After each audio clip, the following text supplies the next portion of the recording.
کبھی کبھار سخت افسوس ہوتا ہے کہ ہماری حکومت سود پر سود لیتی جا رہی ہے، سود پر سود. اور ابھی اس بجٹ میں جو ایک چیز میں نے دیکھی، ہم سود تو لے رہے ہیں، سود پر دوسرے لوگوں سے، دنیا سے پیسے لے رہے ہیں. آپ حیران ہوں گے کہ وفاق سود پر صوبوں کو پیسے دے رہا ہے.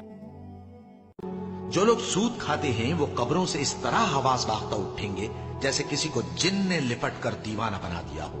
یہ اس لیے کہ وہ کہتے ہیں کہ سودا بیچنا بھی تو نفع کے لحاظ سے ویسا ہی ہے جیسے سود لینا، حالانکہ سودے کو اللہ نے حلال کیا ہے اور سود کو حرام. تو جس شخص کے پاس اللہ کی نصیحت پہنچی اور وہ سود لینے سے باز آ گیا تو جو پہلے ہو چکا وہ اس کا، اور قیامت میں اس کا معاملہ اللہ کے سپرد.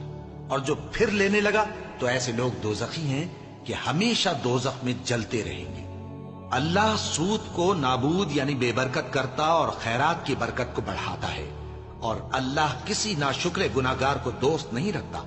جو لوگ ایمان لائے اور نیک عمل کرتے اور نماز پڑھتے اور زکوٰۃ دیتے رہے، ان کو ان کے کاموں کا صلہ اللہ کے ہاں ملے گا، اور قیامت کے دن ان کو نہ کچھ خوف ہوگا اور نہ وہ غمناک ہوں گے.